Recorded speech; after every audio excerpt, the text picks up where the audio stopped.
Vamos a abrir nuestras Biblias en la primera carta del apóstol Pablo a Timoteo. La primera carta del apóstol Pablo a Timoteo, capítulo 1, versículo 3 al 4.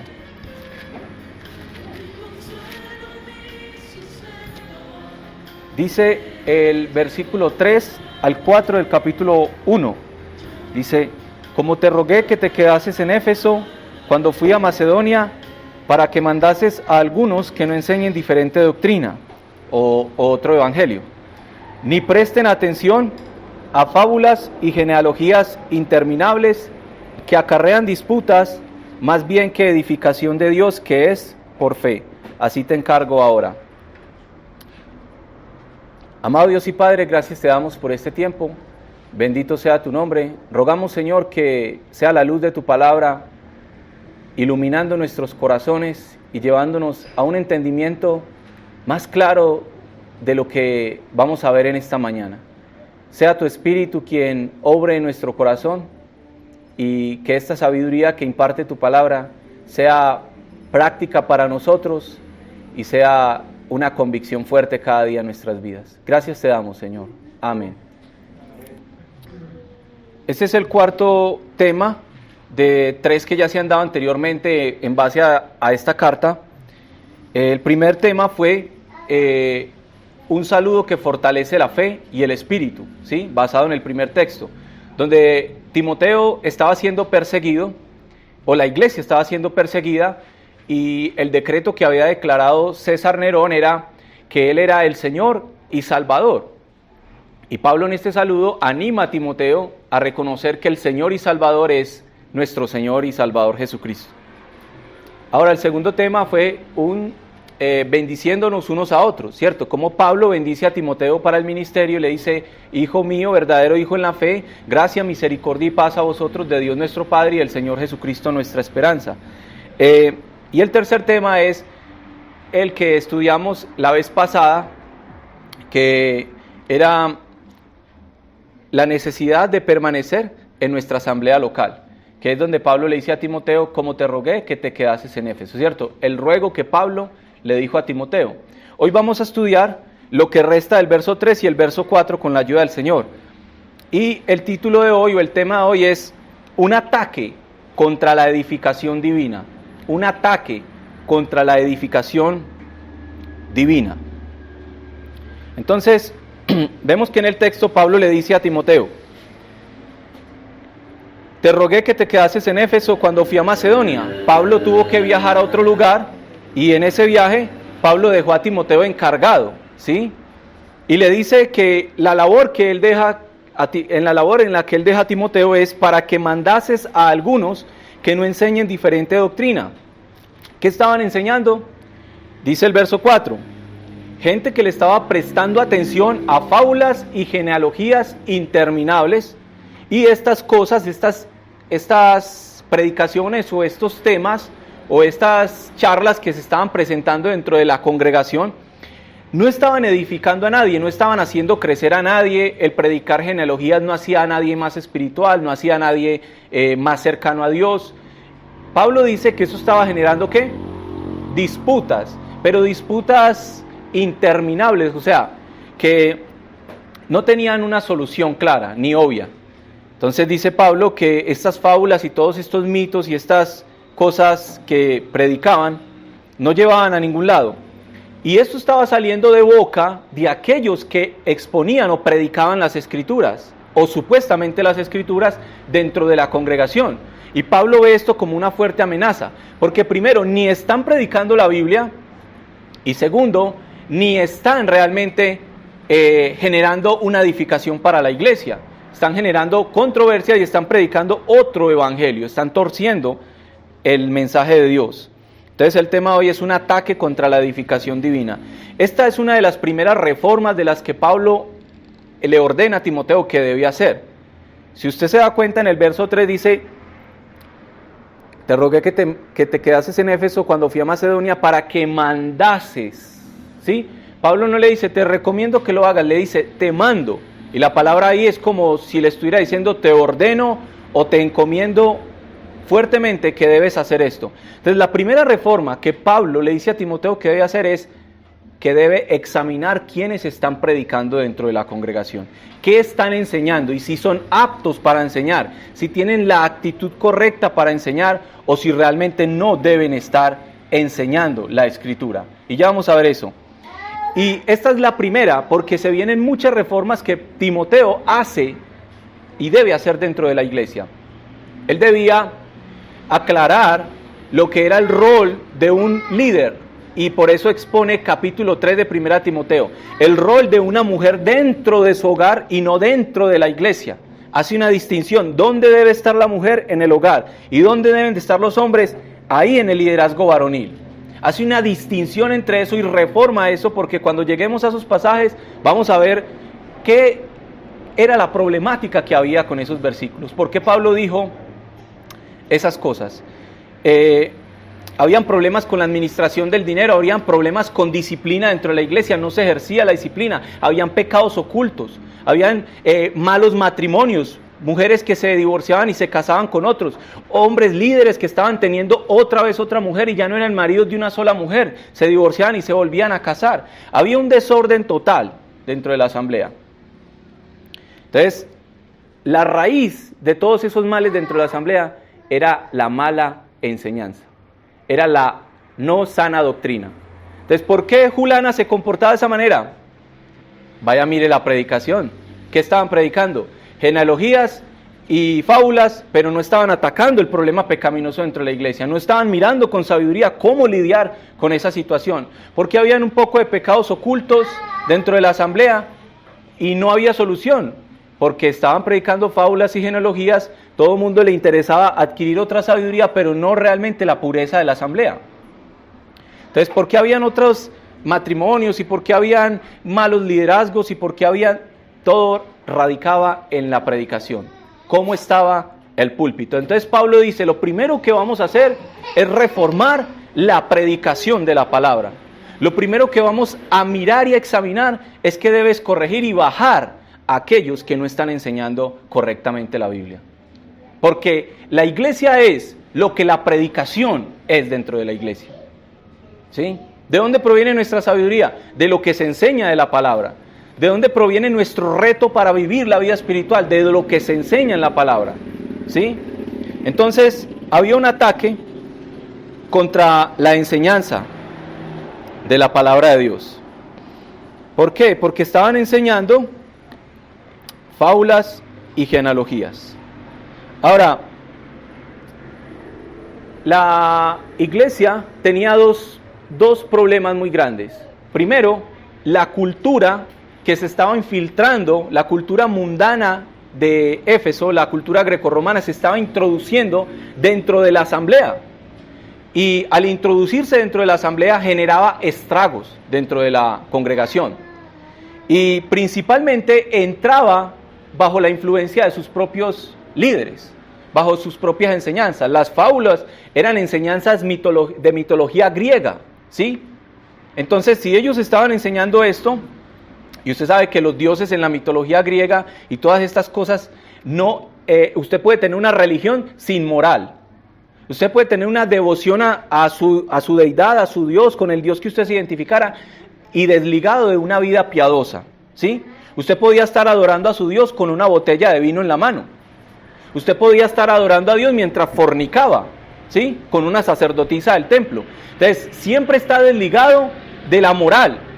Y al predicar estas fábulas, hablaban, sí, de estar cerca de Dios, de adorar a Dios, pero nunca de una vida realmente consagrada y dedicada a Dios, y una vida comprometida con la palabra de Dios. Entonces estaba el efecto de la cultura, y nosotros como iglesia siempre hemos sido llamados a permanecer fuera de la mundanalidad. ¿Qué dice Primera de Juan 2:15? No améis al mundo ni las cosas que están en el mundo, ¿sí o no? Porque el que ama las cosas del mundo, el amor del Padre no está en él, ¿sí? Ni los deseos, ni la carne, ni los deseos de los ojos, ni los deseos de la carne, ni la vanagloria de la vida, nada de eso. ¿Qué dice Santiago 4:4? El que ama al mundo se constituye enemigo directo de Dios, ¿sí?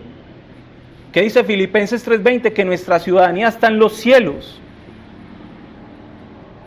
Colosenses 3 y 4 nos dicen que nuestra vida está escondida con Cristo, que debemos pensar en las cosas de arriba y morir a lo terrenal, morir a lo mundanal.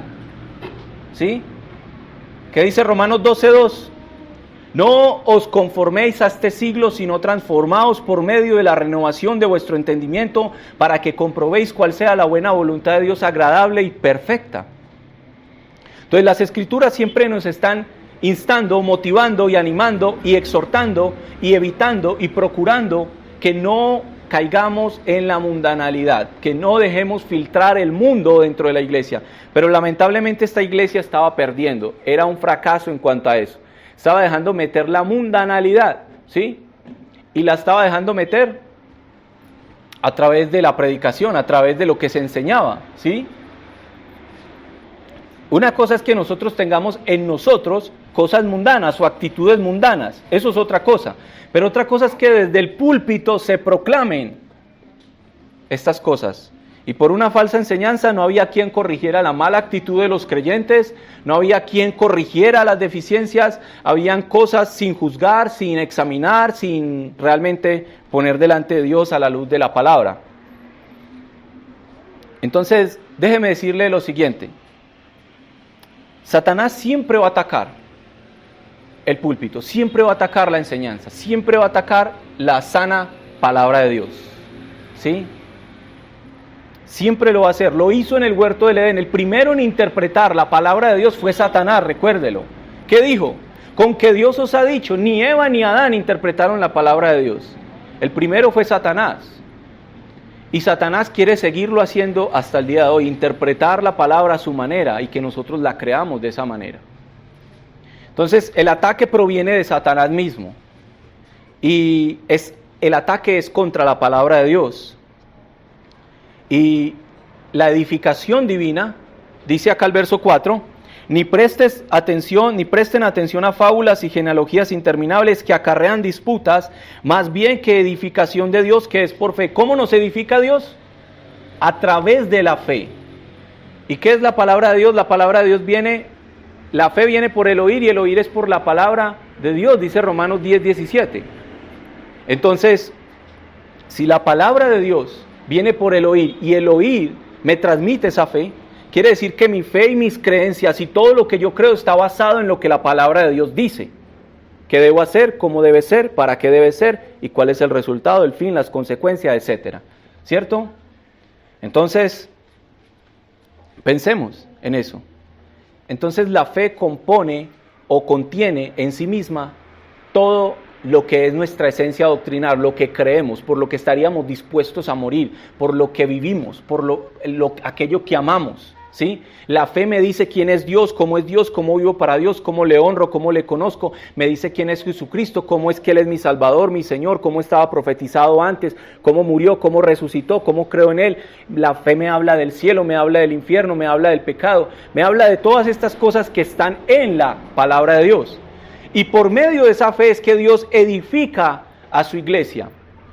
Pero cuando alguien se para al frente y empieza a predicar como predicaba en este tiempo, que ya no cogía y abría la fe cristiana, la palabra de Dios, sino que empezaba a predicar una fábula. Es decir, se paraba y decía, hermanos, hoy hablaré de una visión que tuve. Estaba yo en un monte y bajo un ángel y me habló, y hoy voy a basar mi predicación en la conversación que tuve con este ángel. Eso eran fábulas, mitos, cosas extrañas, en experiencias humanas. Ni el apóstol Pedro dijo eso. El apóstol Pedro en 2 de Pedro capítulo 1, él dice, porque yo no hablo de fábulas artificiosas, sino que yo vi con mis propios ojos la gloria y la majestad del Señor Jesucristo. Pero aunque yo haya visto y haya tenido esa experiencia, yo me baso más en la palabra profética más segura. No se basen en mis experiencias, dice Pedro, aunque la experiencia de Pedro fue real. Pero aún así dice, no se sujeten a experiencias, sujétense a la palabra profética más segura. ¿Cierto? Entonces, sufrían mucho con la predicación nuestros hermanos allí en Éfeso. ¿Por qué? Porque un día se paraba alguien y hablaba de una fábula, y otro día se paraba alguien a hablar de una genealogía, Y entonces empezaba a hablar de una genealogía y quizás empezaba y la abría y decía, bueno, yo vengo de la tribu de Judá. ¿Cuántos acá son de tal y tal tribu? ¿Cuántos acá son ¿quién acá tiene descendencia judía? ¿Quién acá tiene padre judío? Excluyendo con sus predicaciones a las personas, examinando genealogías, como si fuera la única parte de la Biblia para predicar. Entonces ellos estaban teniendo un grave problema.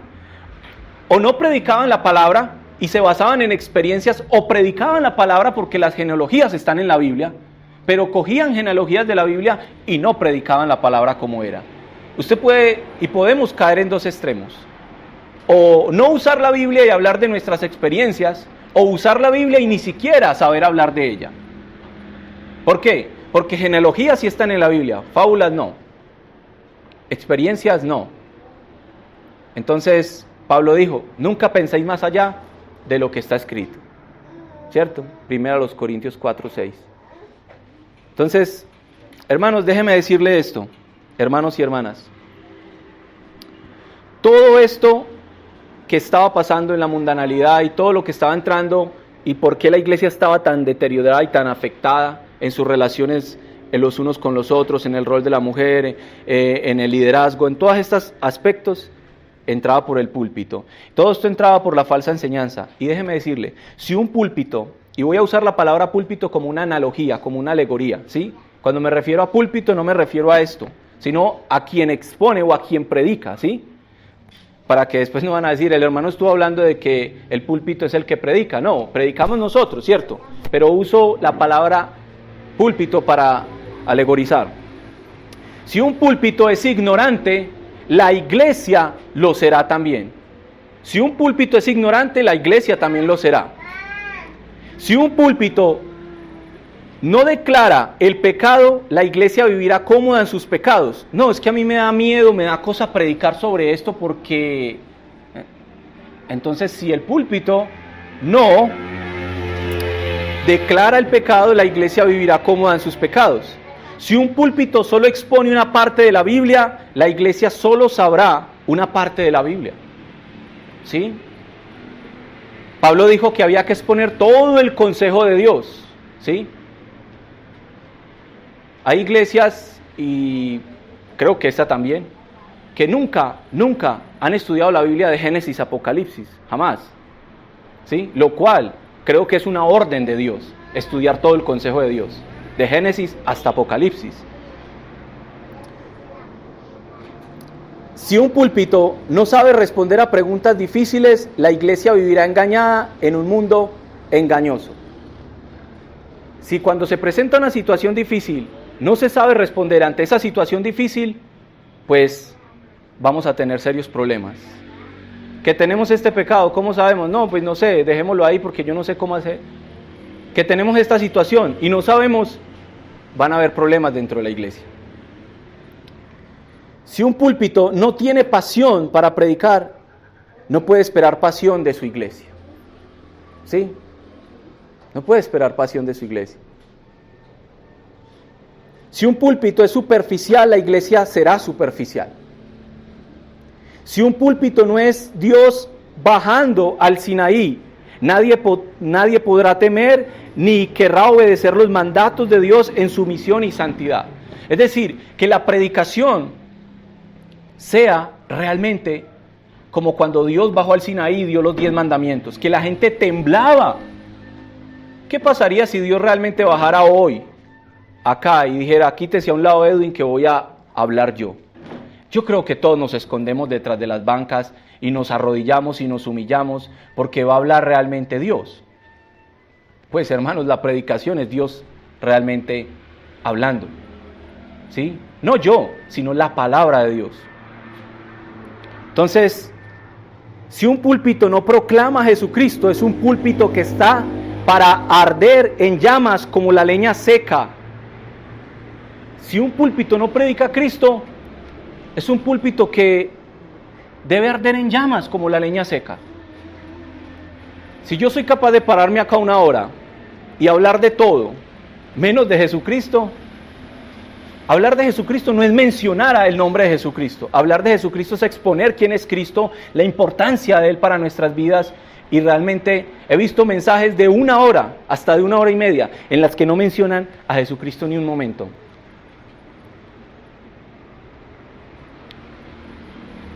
Si un púlpito no proclama a Jesucristo, es un púlpito que está para arder en llamas como la leña seca, y la Biblia solo será un libro de moral y de historias para meditar. O sea, como decía Steven ahora en la mañana, ¿no? Si usted arranca a Cristo de las Escrituras o lee ignorando a Cristo, es un libro de historias morales. Y si voy a leer el libro simplemente para hacer historias morales, éticas y de sabiduría, pues puedo leer cualquier libro, lo estoy igualando a cualquier libro. Pero la Biblia no es cualquier libro. Entonces, si un púlpito solo habla de cosas que no hace ni desea hacer, no es un púlpito de donde se proclaman las políticas del reino, sino que será un púlpito como la política mortal y mundanal de este mundo, la cual es vacía y carente de ética y moral. Es decir, si un púlpito está dispuesto a proclamar cosas desde acá, que no está dispuesto a llevar a cabo, y que no está dispuesto a llevar con la iglesia a cabo, es igual a un púlpito político. Cuando un político se para frente a una cantidad de personas y le promete una cantidad de cosas y hace proyectos, pero nunca los lleva a cabo. El púlpito que proclama el reino de Dios no debe ser igual al púlpito que proclama las políticas de este mundo. Si de acá decimos, hermanos, vamos a evangelizar, evangelizamos porque la palabra de Dios se debe cumplir. Si de acá decimos, hermanos, vamos a hacer esto para la gloria de Dios, pues lo hacemos. Pero si un púlpito, vuelvo y leo, si un púlpito solo habla de cosas que no hace ni desea hacer, no es el púlpito de donde se proclaman las políticas del reino. No, porque en el reino de Dios se dice y se hace, porque es un reino justo, equitativo, recto y veraz. Y es coherente con lo que dice la palabra. Pero si no hace eso, es igual al reino, es igual a una política mortal y mundanal de este mundo, la cual es vacía y carente de ética y moral. Si un púlpito cree que es para responder por un mensaje cada vez que le corresponda, ese púlpito carece de entendimiento. Si un púlpito cree que solamente uno se para acá para decir, porque a mí me correspondió ese día el mensaje, carece de entendimiento. Cuando usted se para acá, usted puede salvar una vida. Usted puede salvar una vida a través del mensaje de Dios. No está por coincidencia, no está porque le tocó predicar hoy, sino porque debí haberme preparado en la gracia y en el poder de Dios para proclamar sus verdades. Si un púlpito predica el sermón que él desea y no al que Dios guía, es un púlpito desorientado. Si un púlpito predica lo que más le gusta, es un púlpito que no da lugar a Dios. Si un púlpito evita ofender al decir la verdad, es un púlpito apóstata y que ha dado la espalda a Dios para tener comunión y paz con el rostro carnal. Es decir, prefiero estar más de acuerdo con el rostro humano, con la persona que es con la que me veo todos los días, que con Dios. Pues con Dios me veo todos los días cara a cara en comunión. Y si le doy la espalda a su verdad, cuando no la proclamo sinceramente, debiendo proclamarla como es. Si un púlpito no expone bíblicamente los errores dentro de su iglesia, es ciego, guía de ciegos y caerán en el mismo hueco. Y es recomendable ungir los ojos con colirio, como dice el Señor a la iglesia de la Odisea. Si un púlpito menosprecia a sus oyentes, no entiende que su principal oyente es Dios, ya que predicamos de parte de Dios y delante de Dios. Nunca menosprecio un oyente, ni nunca menospreciemos un oyente. Porque la predicación primeramente es de parte de Dios y delante de Dios, dijo Pablo. Es decir, el hermano Andrés está tomando apuntes, el hermano Johnson, el hermano William, Steven. Pero cuando yo me paro acá o cuando cualquiera se para acá, el que primero está tomando apuntes es ¿quién? Dios. Porque es que usted y yo estamos hablando de su palabra. ¿Sí o no? Digamos que el hermano Andrés dice una frase, algo. Habla algo. Y yo cojo las palabras que él dijo y él está ahí sentado. Y yo digo, como dijo el hermano Andrés, pero yo interpreto las palabras que él dijo de otra manera. Y el hermano Andrés ahí sentado está diciendo, yo dije eso que le está diciendo, pero yo no lo dije con esa intención que lo está diciendo. ¿Qué le pasa? Hermanos, ¿no cree usted que eso pasa muchas veces con la predicación? Dios dijo algo y terminamos diciendo algo que Él no está diciendo en la palabra. Y Dios ahí sentado está diciendo, un momento, yo dije eso, pero eso no fue lo que yo quise decir realmente. Porque es que la predicación no es delante de los hombres espiritualmente, es delante de Dios y es de parte de Dios. Como si Dios rogase por medio de nosotros. Eso es la predicación. Y Pablo está viendo que hay un problema terrible dentro de esta congregación. Terrible. Están predicando cosas que Dios no les mandó a decir, que aunque están en la Biblia, no están predicando como la Biblia realmente enseña. Y hay un serio problema. Entonces, si un púlpito menosprecia a sus oyentes, no entiende que su principal oyente es Dios, ya que predicamos de parte de Dios y delante de Dios. Si un púlpito apaga al Espíritu, nos expondrá ante una cátedra vacía y sin poder alguno, mis hermanos. Si un púlpito apaga al Espíritu, no se deja guiar a la hora de predicar la palabra de Dios, nos expondrá ante una cátedra fría, vacía y sin sentido. Si un púlpito titubea o duda al proclamar las verdades declaradas en las Escrituras, y en vez de decir, el Señor dice, o así habló Jehová, el Señor manda, y lo reemplaza por, quizás quiso decir el Señor acá, yo interpreto así, o cualquier otra cosa, ese púlpito está influenciado por la serpiente del Edén. El púlpito que no diga, el Señor dice, el Señor dijo, Jehová mandó, el Señor proclamó, y ve algo y dice, quizás el Señor dijo acá, o quizás quiso decir, es un púlpito que no está seguro de lo que está predicando, no está seguro de lo que está diciendo, porque escrito está, y ya está proclamada la verdad absoluta de Dios. Entonces, hermanos, necesitamos ver eso. La proclamación de la palabra. Las fábulas de las que Pablo habla acá provenían de una cultura griega pagana, pero las genealogías provenían de la palabra, o sea, del trasfondo judío. Recuerde que las iglesias están compuestas de judíos y gentiles. ¿Qué quiere decir la palabra gentil? Fuera de pacto. Personas que ellos consideraban, ellos mismos denominaron gentiles. O sea, personas fuera de pacto. Entonces, mire lo que dice el versículo 3. Como te rogué que te quedases en Éfeso cuando fui a Macedonia para que mandases. La palabra mandases, dice Timoteo debía mandar. Pues la falsa enseñanza no es un juego. La palabra es vida, pan, luz, espejo, poder, sabiduría, etcétera. Miel, de todo, es la palabra de Dios. Martillo, espada. Entonces, Pablo le dice que mande, no que les aconseje. Y la palabra que él usa para mandar se encuentra en una expresión fuerte en el griego, que es la palabra parangelo, que quiere decir transmitir un mensaje con autoridad, como cuando un comandante del ejército o un general manda a uno más subordinado, a uno más inferior que él. Pablo en este aspecto se está considerando con más autoridad que Timoteo y le está diciendo, te mando que hagas eso. Y Timoteo debe someterse, porque los mandatos de Pablo venían de Dios a través de Pablo. Entonces, la palabra en el griego quiere decir transmitir un mensaje con autoridad, imponer, dar orden. Así era de serio el ministerio en los tiempos apostólicos. Miren lo que dice 1 Timoteo capítulo 4, versículo 14. 1 Timoteo capítulo 4, versículo 14 y 15. Dice, Pablo le dice a Timoteo, no descuides el don que hay en ti. ¿Cuál era el don de Timoteo? La predicación.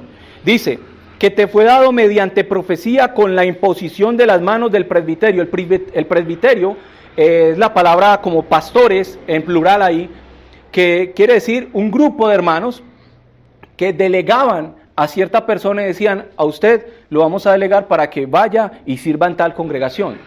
Y él dice, el presbiterio, la comunión de esos líderes, pusieron las manos sobre Timoteo y lo encomendaron a que fuera a Éfeso en el ministerio. Y le está diciendo, ahora estás en Éfeso y no debes descuidar el don de Dios que está en ti por la imposición de nuestras manos. Nosotros te delegamos para que cumplieras esa función allá como líder. Y no lo estás haciendo, estás dejando que enseñen cosas erróneas cuando nosotros te delegamos para que fueras allá a evitar esas enseñanzas. Pero era un estilo o era una práctica del primer siglo, de los primeros cristianos, ¿sí? Y dice que se ponían a estas personas y se les delegaba esa función. Pero mire lo que dice Pablo en el capítulo 5, ahí más adelante, verso 22. Pablo le dice a Timoteo, a Timoteo ya le han impuesto las manos y lo han delegado para el ministerio. Ahora dice, no impongas, capítulo 5, 22, no impongas con ligereza las manos a ninguno, ni participes en pecados ajenos, consérvate puro. ¿Qué le está diciendo Pablo a Timoteo? Timoteo, nosotros te encargamos a ti, este grupo de presbíteros, te encargamos para que tú vayas y delegues allí dentro de esta asamblea, y al estar en esa asamblea, no es que vas a llegar y al primero que veas, usted, listo, usted va a predicar, usted también va a ser líder. Él dice, no vaya a imponer las manos sobre nadie con ligereza, no le vaya a delegar a nadie responsabilidad con ligereza, porque debes conservarte puro, no sabes qué clase de persona es, cómo piensa, qué doctrina tiene, qué actitudes tiene, cómo vive, cómo habla, cómo piensa, no sabes, entonces consérvate puro. Y no participes en pecados ajenos, porque debes examinar muy bien quién va a enseñar, quién va a liderar, quién. Entonces, el problema dentro de esta congregación era que se habían puesto con ligereza esos roles.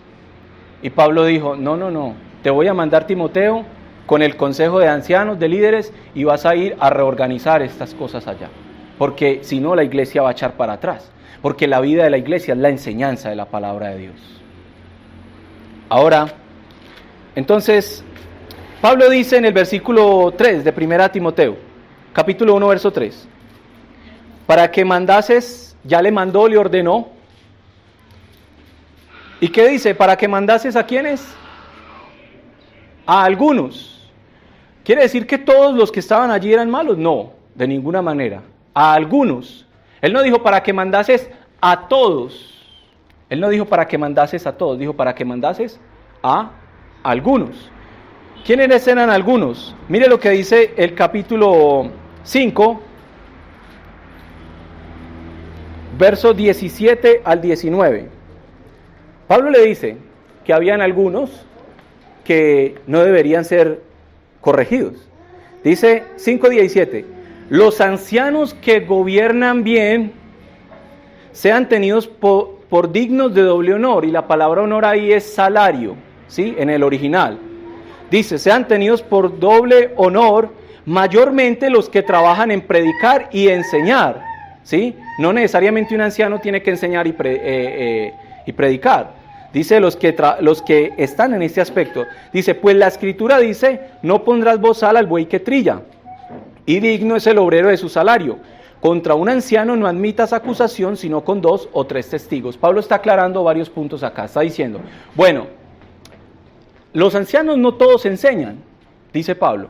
Segundo, quienes ejercen ese cargo, ese ministerio, son dignos de doble honor. Pablo motiva a que la iglesia reconozca a sus verdaderos líderes, pero desecha a aquellos que no lo son realmente. Porque estaban pagando a líderes que no estaban haciendo su obra. Y le pagaban y no la hacían. Y Pablo dice, no, eso no es así. El obrero es digno de su salario. Y aquellos que sí estaban haciendo la obra, quizás no les estaban reconociendo absolutamente nada. Entonces Pablo dice, citando la escritura, dice, no pondrás bozal al buey que trilla. ¿Sí? Entonces Pablo anima a que, versículo 19, contra un anciano no admitas acusación, sino con 2 o 3 testigos. Dice, el ministerio de un líder, de un anciano, es tan sagrado de parte de Dios y representa autoridad de parte de Dios, que no puedes irlo acusando, ni juzgando, ni recriminando, ni estropeando, ni abofeteando así como si nada. Debes tener cuidado, con 2 o 3 testigos. Entonces le reconoce muchas cosas al liderazgo de allí, de esa asamblea. Pero sabemos que cuando Pablo habló en el capítulo 1, versículo 20, dice, capítulo 1, verso 20 dice, de los cuales son Himeneo y Alejandro, a quienes entregué a Satanás para que aprendan a no blasfemar. Blasfemaban con su boca, con enseñanzas que carcomían como gangrena, ¿sí? Que en 2 Timoteo nos dice que ellos hablaban de que la resurrección ya se efectuó y hablaban de una cantidad de herejías, ¿cierto? De filosofías, de fábulas, de mitos, todo esto. Entonces, Pablo dice, debes mandar a algunos que no enseñen diferente doctrina. Es decir, los que estén dispuestos a arrepentirse y corregirse, pues gloria a Dios. Los que no, deséchalos como Himeneo y Alejandro, a quienes entregué a Satanás. Y los que son realmente buenos líderes, reconózcalos, ayúdenles, respétenlos, hónrenlos, ¿sí? Pablo es muy equilibrado para hablar de estas cosas, muy sobrio, ¿sí? Nada imparcial, es muy sobrio para hablar de estas cosas.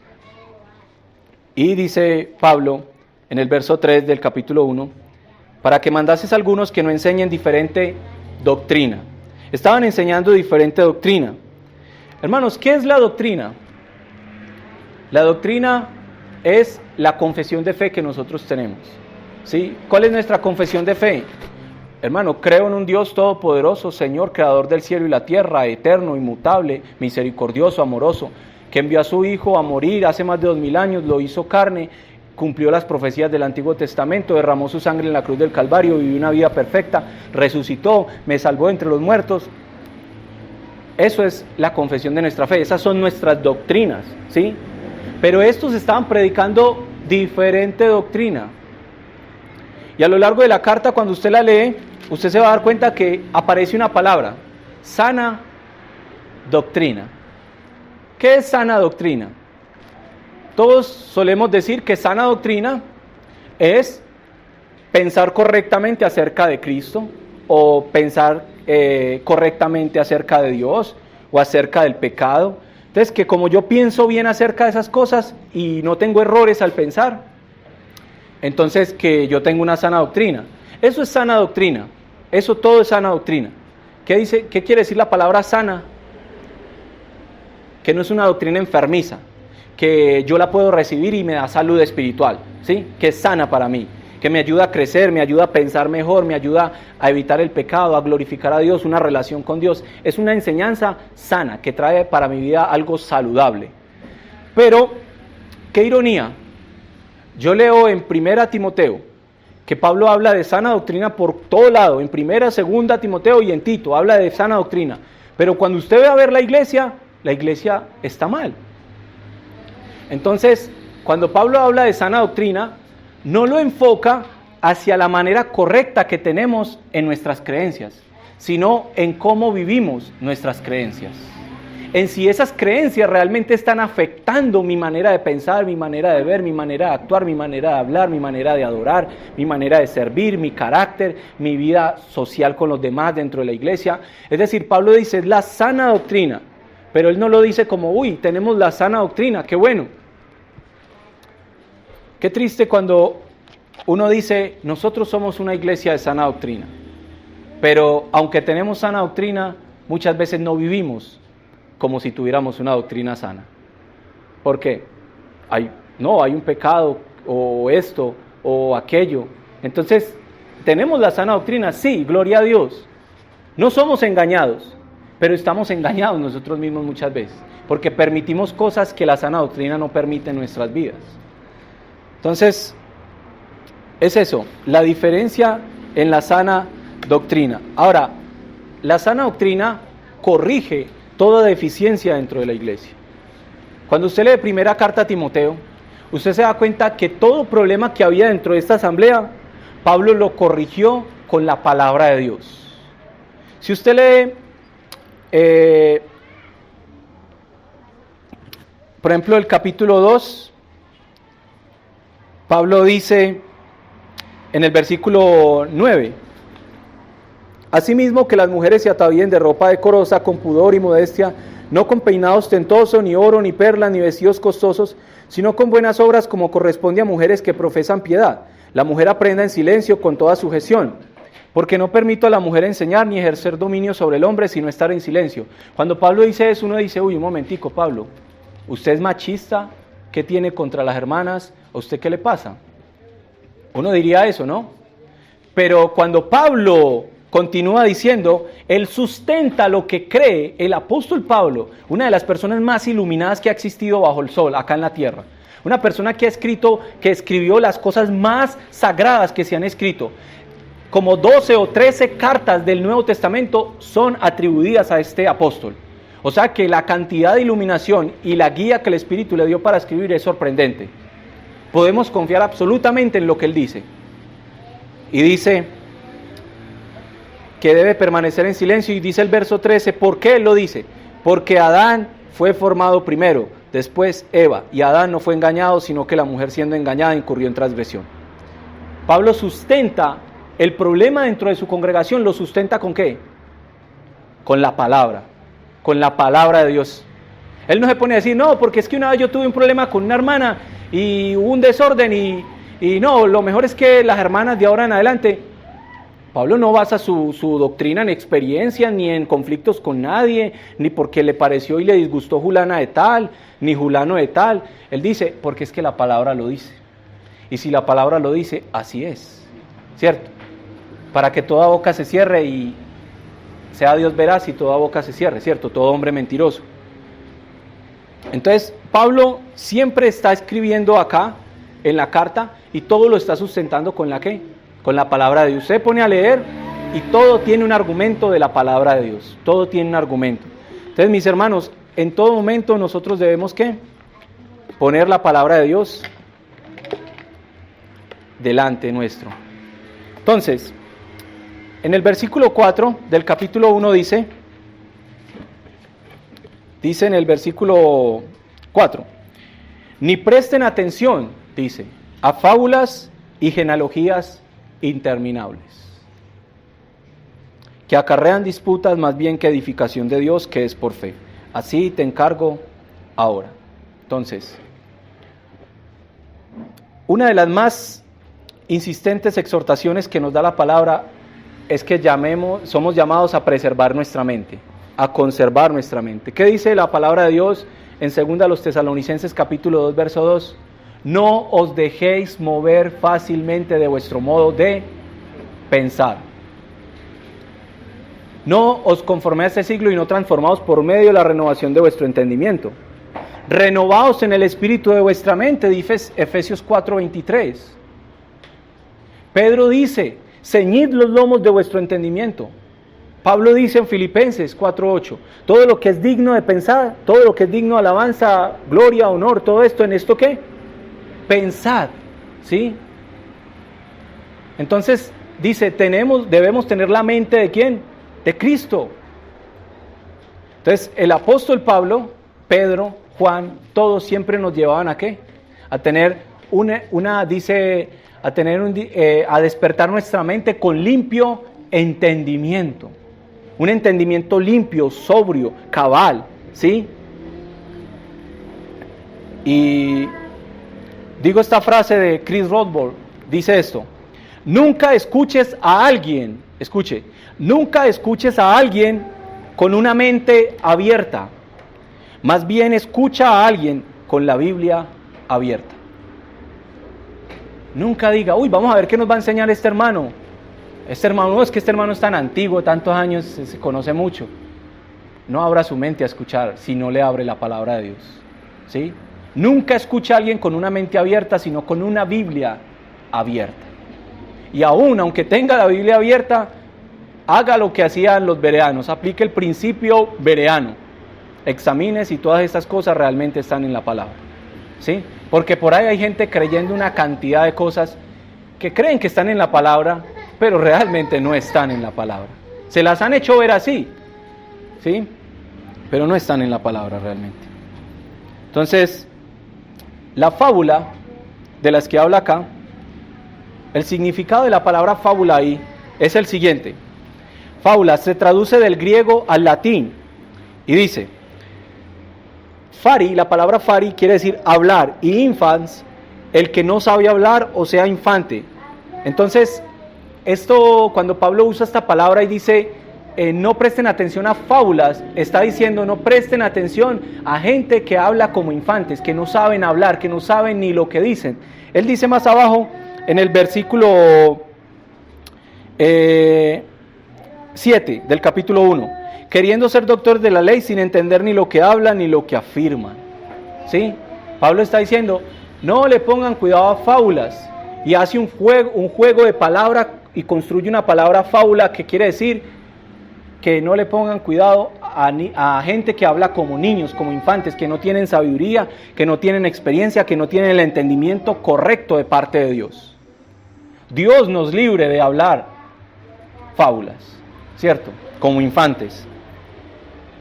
Entonces, la fábula era algo relativo. ¿Por qué relativo? Digamos, el predicador que se paraba al frente a exponer ante la iglesia una fábula, ¿qué decía? Hermanos, yo tuve esta experiencia, o inclusive no eran ni sus propias experiencias, era que su hijo soñó tal y tal cosa, que fue al cielo, y él iba a predicar lo que su hijo soñó, y a decir, mire, mi hijo estuvo en el cielo, y él estuvo allí, glorificó y adoró a Dios, y al final de toda su fábula terminaba diciendo, hermanos, pueden interpretarlo como ustedes quieran, la aplicación espiritual que ustedes quieran encontrar para su vida.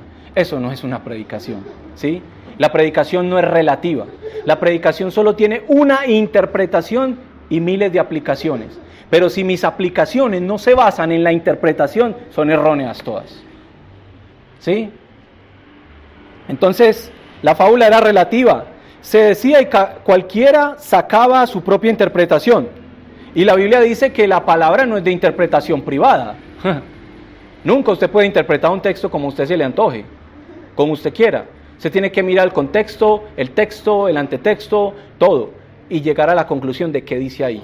No, hermano, es que para mí dice esto porque es que Dios me habló de esta manera. Pues leámoslo en el contexto a ver. Y ya vamos a ver algunos textos que se salen fuera del contexto. Ya vamos a llegar allá, para mirar que caemos en ese error. Se solía pensar fuera de la palabra, ¿sí? Se abandonaba la palabra de un lado para hablar de estas fábulas, de estos mitos, de estos cuentos chinos, de estos cuentos que realmente no tienen ningún significado, ni crecimiento espiritual. Entonces, la fábula según la cultura grecorromana. ¿Cómo eran las fábulas grecorromanas? Basadas en sus dioses, en su mitología, ¿cierto? Entonces, si a mí me iba mal en el amor, es que Afrodita me abandonó, ¿cierto? Los griegos, los primeros cristianos, confundían la idea del infierno de los griegos con la idea del infierno del Antiguo Testamento. ¿Cuál es la idea de los griegos del Antiguo Testamento? De los griegos acerca del infierno. Que en el infierno hay varias etapas. Y que cuando usted muere, a usted le tienen que poner 2 monedas acá o dentro de la boca, para que la muerte lo deje pasar a un lugar, ¿cierto? Al otro lado del río. Y que usted en ese cruce, usted pasa por un lugar donde hay un perro llamado Cerbero, que tiene 3 cabezas. Y usted tiene que pagar el impuesto para pasar. Y allá en ese lugar hay un hombre llamado, no existe, pero dicen, llamado Hades. Y ese hombre llamado Hades, o ese ser, es el dios del inframundo. Y él gobierna allí, y él reina allí, y él decide lo que pasa con las almas allí. ¿Usted no cree que muchas veces el cristianismo piensa así? Ellos creen que Satanás está en el infierno gobernando y que él es el rey del infierno. Nunca. Dios es el dueño de todo. Satanás va a ir al infierno y se va a condenar igualitico. Él no va a ir a torturar a nadie, ni a chuzar a nadie con un tenedor, ni Satanás es el rey del inframundo, nada de eso. Entonces los griegos, los primeros cristianos griegos, pensaban todavía con las doctrinas de la palabra y las confundían con sus antiguos pensamientos griegos, ¿sí? Y muchas veces nos pasa eso. Hay personas que todavía en el cristianismo creen en cosas que están arraigadas de sus tradiciones, de sus agüeros, de esas cosas antiguas que creían, y todavía quieren traerlas a la palabra, ¿sí? Y quieren creerlas, y quieren forzarlas a que la palabra las sustenta. Entonces, las fábulas que ellos tenían acerca de la muerte, acerca del infierno.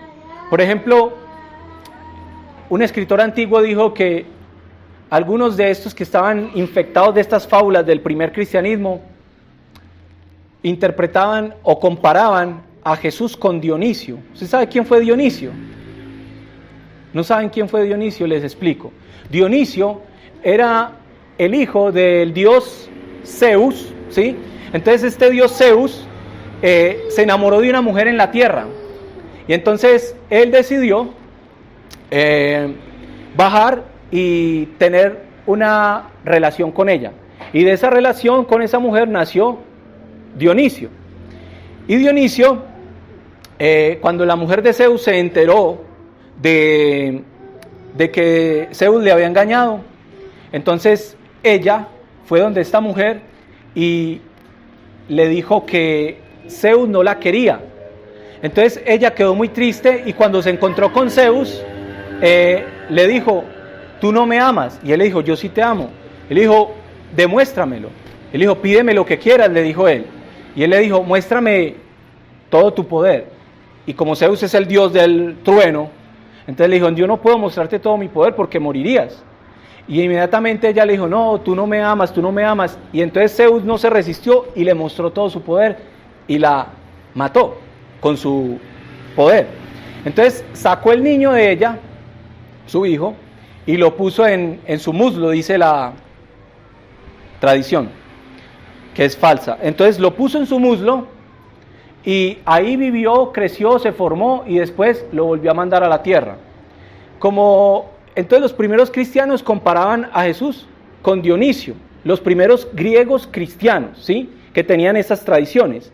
Y de esto es que habla, de esas fábulas y de esos mitos y de todas esas cosas paganas con las que estaban mezclando el cristianismo.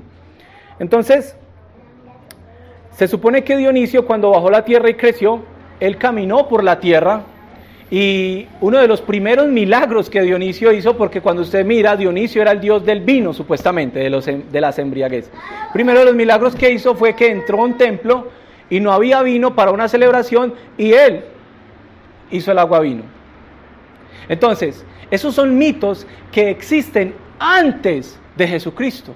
Y cuando la doctrina evangélica cristiana llegó, muchos de esos primeros griegos paganos que no entendían las doctrinas de la palabra y estaban siendo apenas primerizos en el evangelio, torcían la palabra de Dios. Y Pablo dice: esto no puede ser posible. Este tipo de personas no pueden estar predicando la palabra de Dios. Hay que corregir estas enseñanzas. Y el que esté predicando fábulas, Timoteo, descártalo totalmente. Entonces, este era el problema del primer siglo, ¿sí? Esto era lo que estaba pasando. Y pensemos en esto. Habían no solamente fábulas de esos griegos, sino que habían también, ¿qué? Genealogías, hermanos. Genealogías. ¿Y en qué se basaban las genealogías? Pues las genealogías tenían varios problemas. Eran los judíos dentro de la iglesia, usando las genealogías de la Biblia, las cuales están ahí. Hay genealogías en Génesis, hay genealogías en Nehemías, en Esdras, hay genealogías en Mateo al inicio, en Lucas, hay genealogías en varias partes de la Biblia, ¿sí? Y ellos cogían las genealogías y lo que hacían era dividir el pueblo de Dios. ¿Quién está realmente en el pueblo de Dios y quién todavía no pertenece al pueblo de Dios? Entonces, estas genealogías causaban daños en estos aspectos. Basaban su salvación en ellas. Si pertenezco a algún descendiente, entonces me salvo. La salvación no es por de quién yo descienda, sino quién es mi Señor y Salvador, Jesucristo, ¿sí? Menospreciaban a Cristo, es decir, si yo aparezco en esta genealogía, así yo haya confiado en Cristo como Salvador, debo aparecer en la genealogía, ¿sí? Otra de las cosas, traían división a la iglesia. Pablo dice en el capítulo 2 de Efesios, precisamente en esta iglesia, diciendo que él hizo la división y la pared de división que había que separaba a los gentiles y a los ¿qué? A los judíos. Y que Cristo dividió eso mediante la sangre de su cruz, dándonos paz a todos, y hizo de ambos un solo pueblo. No es que hay un pueblo que allí y otro pueblo que acá, que el terrenal y que el espiritual, que el yo no sé qué y yo no sé qué. La Biblia dice un solo pueblo, ¿sí? Entonces, formaban debates interminables. Una manera pésima de interpretar la ley era eso, ¿sí? Porque la genealogía a mí no me sirve para mirar a qué descendencia pertenezco yo, sino que me sirve para rastrear. Las genealogías están en la Biblia para que usted mire los antepasados y lo terminen llevando ¿hacia dónde? Hacia la promesa, hacia el Señor Jesucristo.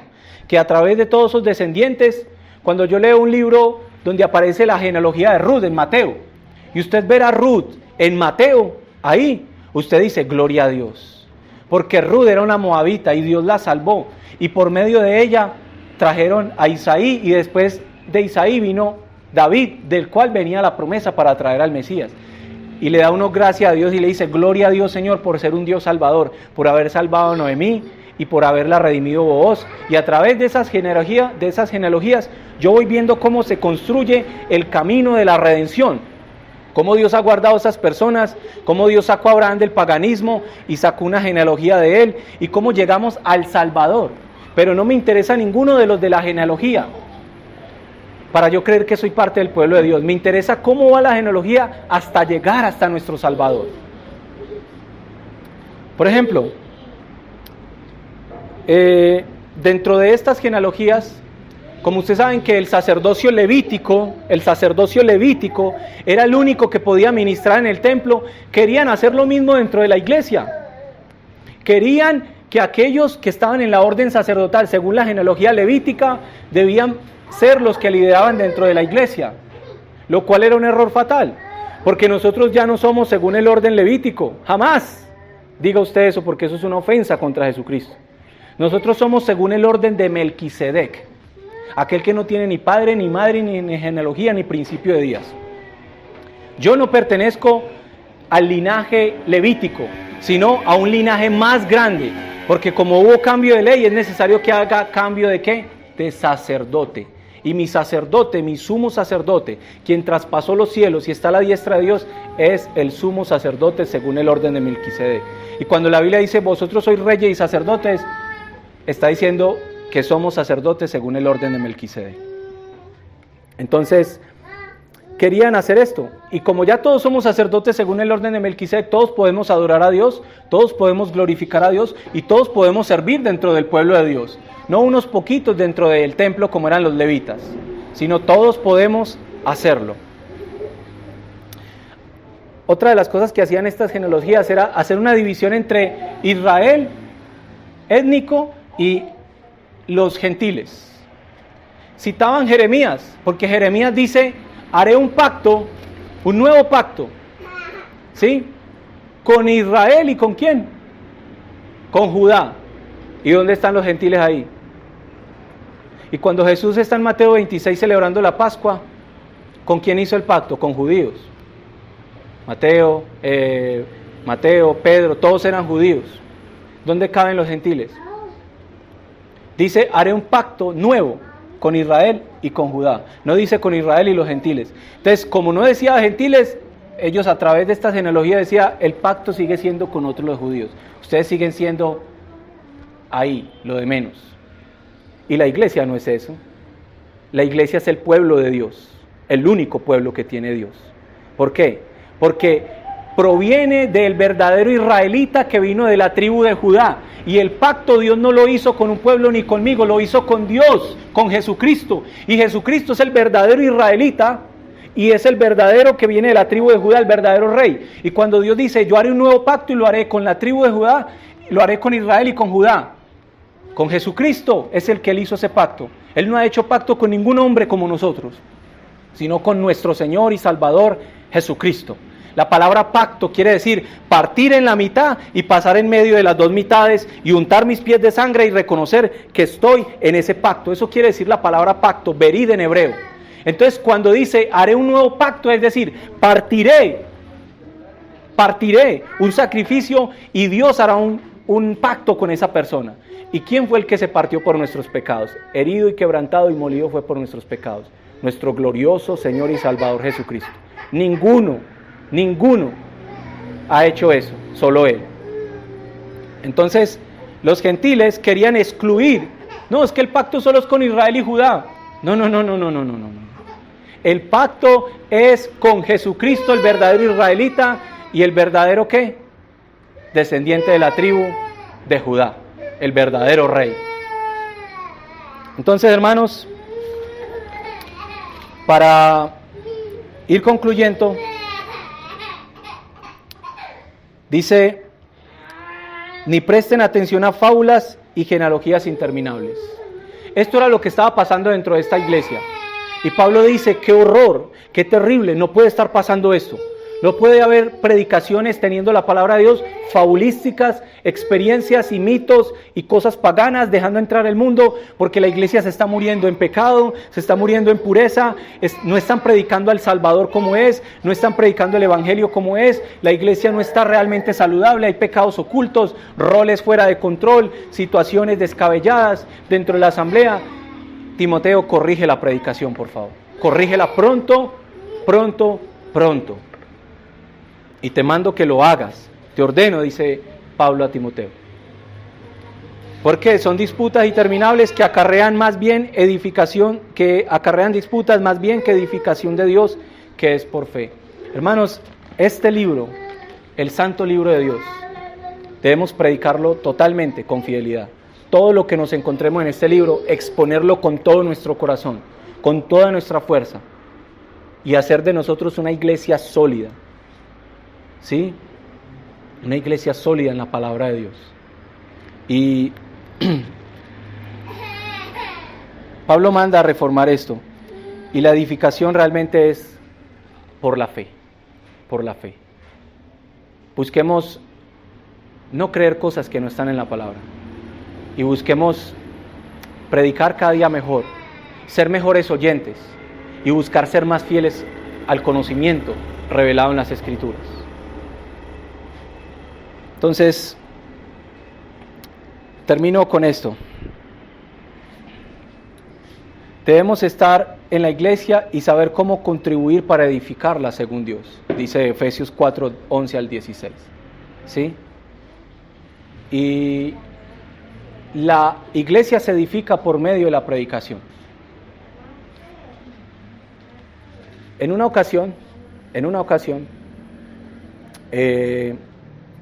estaban 3 personas así, uno haciendo un hueco, el otro pegando un ladrillo y el otro revolviendo una mezcla. Entonces pasó uno por un lado y le dijo, un señor pasó por un lado y le dijo, oye, ¿qué están haciendo ahí? Y él le dijo, no ve qué estoy haciendo, estoy revolviendo mezcla. Le dijo, bueno, listo. Pasó al otro y le dijo, oye, ¿usted qué está haciendo ahí?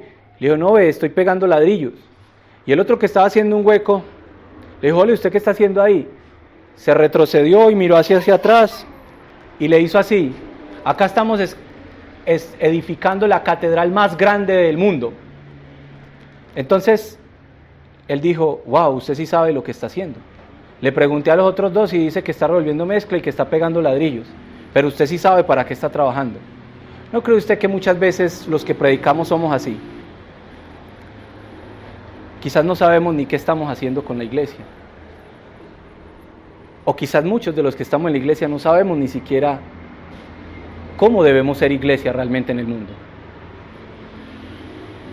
Y nos preguntan y dicen, no, pues yo me congrego, no, pues yo comparto, sí, cuando me toca en la iglesia. O si no, yo hago la alabanza cuando puedo. Pero somos semejantes al que revolvía y al que pegaba ladrillo. ¿Y qué tal si nosotros nos echamos hacia atrás y retrocedemos y contemplamos el plan de Dios a través de su pueblo en este mundo y decimos, yo hago parte de la iglesia y algo debo hacer como pueblo de Dios, porque las generaciones están perdiendo y porque mi iglesia quizás no está totalmente conforme a la palabra de Dios y necesitamos hacer algo? Entonces, solo esto para finalizar. Ruego unos minutos más. Muchos creen que la Biblia es solo un libro para sacar reflexiones espirituales. Y voy a decir acá 11 maneras en las que yo he visto cómo se predica mal. ¿Cómo sufre la iglesia por las predicaciones? 11 maneras en las que yo he visto cómo sufre el pueblo de Dios por predicaciones. Primero, interpretación fragmentada. Cogen un versículo, como 2 de Pedro 3:10, que es el que me gusta ilustrar, donde dice: el día del Señor vendrá como ladrón en la noche, en el cual los cielos pasarán con gran estruendo y los elementos ardiendo serán deshechos. Cogen ese versículo, he escuchado muchas predicaciones sobre ese versículo y destruyen el texto como quieran, como bien les parece, y dicen: esto se cumple yo no sé cuándo, y esto es para yo no sé cuándo, y esto es para este tiempo. Y uno dice: yo no creo que Pedro tuviera eso en la cabeza cuando el día del Señor es esto, el ladrón en la noche es esto, y esto es, y cogen y destruyen el versículo. Y yo digo: ¿qué le pasa por la cabeza a la persona que hace eso? ¿Bajo qué autoridad interpreta un versículo de esa manera? ¿Qué es eso? Una interpretación fragmentada, le llamo, fragmentada. Destruye el versículo en 1000 pedazos que usted no sabe ni qué es uno ni qué es lo otro. A la final usted termina creyendo un poco de cosas que ni siquiera están en la Biblia. Esto se cumple acá, esto se cumplió acá, esto no se cumple, esto sí. Y uno dice: no. Eso es interpretación fragmentada. Segundo, interpretación dogmática. Usted ha escuchado, y si usted sigue el devocional de la buena semilla, puede ser que si lo hizo hace 3 días o hace 4 días más o menos, usted se encontró con este versículo, que es uno de los que a mí me da muy duro cuando escucho, y que lo escuché en ese devocional y me asombré. Juan 10:10 dice: porque el enemigo no vino sino para matar, hurtar y destruir, pero yo he venido para daros vida en abundancia. Cuando usted lee el versículo, a eso le llamo interpretación dogmática. ¿Qué es un dogma? Usted ceñirse a algo, aunque el texto no diga eso, usted se ciñe a eso creyendo que eso es y que eso es doctrina, cuando no es doctrina. Si yo le pregunto a muchos: ¿qué dice el texto?, me van a decir que habla del diablo. Cuando usted lee el contexto, usted no encuentra al diablo por ningún lado. El enemigo son los falsos judíos que estaban estorbando a las ovejas de Israel entrar al redil de Dios. Y eran falsos saqueadores y pasaban y brincaban la cerca. Y en el capítulo 9 habían dicho a un ciego: si usted no rechaza a este hombre Jesucristo que usted dice que le sanó la vista, usted no sabe más que nosotros, entonces lo expulsamos de la sinagoga. Ellos son los enemigos, ellos son los malos, ellos son los que están matando al pueblo, ellos son los que están hurtando y matando al pueblo de Israel, porque no los están dejando acercarse al buen pastor que les va a dar vida en abundancia. Y cuando usted lee ese verso, la mayoría de personas dicen: Juan 10:10, habla del diablo, el enemigo viene a matar, a hurtar y a destruir. Pero usted lee el contexto y nunca habla del diablo, jamás habla del diablo. Eso le llamo predicación dogmática, donde usted cree que porque alguien le predicó una vez ese texto, usted puede predicarlo de esa manera y decir que ahí dice eso cuando ahí no dice eso. Tengamos cuidado con eso. Interpretación racionalista, donde usted razona un poco de cosas. Póngale cuidado a esto. En una ocasión salió un predicador al frente en el púlpito y se paró. Dijo: hermanos, tenía un tema para hoy y estudié muchísimo tiempo, muchísimo. Y mi predicación era o el bautismo por inmersión, por agua, o el bautismo por esparción. Pero racionalizando bien y analizando bien el idioma original y toda la cultura de la época y todo, razoné muy profundamente, hermano, y llegué a esta conclusión: que el bautismo no es por agua. ¿Cómo así? El bautismo es por esparción, no por inmersión en las aguas. Uy, qué interesante. Cuéntenos, ¿qué es lo que usted va a predicar? Hermanos, pues, cuando Jesús fue bautizado, dice que Él fue bautizado en el Jordán. La expresión en el Jordán no quiere decir que lo sumergieron. En el griego la expresión es cerca del Jordán o al lado del Jordán. Es decir, que al cogieron agua y le echaron agüita en la cabeza. Qué Uy, hermano, qué interpretación. Razonó muy bien para interpretar eso. Hermanos, cuando Felipe bautizó al eunuco, también dice que lo bautizó al lado de, cerca de. No dice que lo bautizó en el charco. No se dejen engañar, hermanos. El griego dice otra cosa. Cuando terminó el mensaje, cerró su Biblia, se bajó muy contento, se le acercó un hermano. Le dijo: hermano, qué predicación tan reveladora. qué enseñanza tan buena. Ahora entiendo más cosas de la Biblia, me sorprende, qué iluminación la que recibí. Ahora entiendo muchas cosas y le dice, ¿qué entendió, hermano? Cuénteme, ilumíneme también. Hermano, ahora entiendo que cuando la Biblia dice que Daniel, que los amigos de Daniel los metieron en el horno de fuego, no fue en el horno de fuego, fue cerca de, al lado de, ellos nunca estuvieron en el horno de fuego. Y ahora sé que las personas realmente nunca van a ir al infierno, que van a estar cerca de, al lado de, pero no van a ir al infierno. ¡Wow, hermano! Me acabó de iluminar. Eso se llama predicación racionalista. Usted empieza a razonar un poco de cosas que no están en la palabra y llevan a la gente a otras conclusiones que no están en la palabra. Eso es pecado, hermano. Eso es pecado. Hacer conjeturas y decir cosas que no están en la Biblia. Otra es la interpretación, para avanzar un poco más, la interpretación alegórica. Cuando usted lee la Biblia, en Mateo 17, versículo 1, usted se va a dar cuenta que cuando sucede la transfiguración de Jesús, Mateo escribe y dice que Pedro había hecho la confesión de que Jesús es el Cristo, el Hijo del Dios viviente, y que Jesús iba a ir a la cruz, y él se le atraviesa y le dice, no, ¿cómo va a hacer usted eso? No, cuidado, usted no puede morir. Él le dice, apártate de mí, Satanás, todo lo que dice ahí, ¿cierto? Y en Mateo 17:1 dice, sucedió después, pasados 6 días, fue que vieron al Señor, ¿qué? Transfigurado. Pero cuando usted lee Lucas, en la misma transfiguración, no dice sucedió 6 días, sino pasados 8 días. Y usted dice, ay, ¿y cómo allí dice 6 y acá dice 8? ¿Será que se contradice la narración bíblica? Lucas, ¿por qué le añadió más o Mateo le quitó? ¿De quién empiezo a dudar? ¿A cuál pongo en el juicio? ¿A quién descarto? Una vez escuché a un hermano predicando y se paró y dijo que los 2 días, los 8 días de Lucas era el milenio. ¿El milenio? Sí, porque es donde Jesús va a mostrarse glorificado completamente, y después de esos 8 días, cuando pase ya a la eternidad, el 8, el número infinito, y dijo todas esas poco de cosas, y yo dije, ¿él ve el milenio en los 8 días de Lucas? Eso tiene una interpretación más correcta, pero veo los 8 días, ve el milenio en los 8 días, yo dije, ¿eso qué es? Hay que tener cuidado con eso.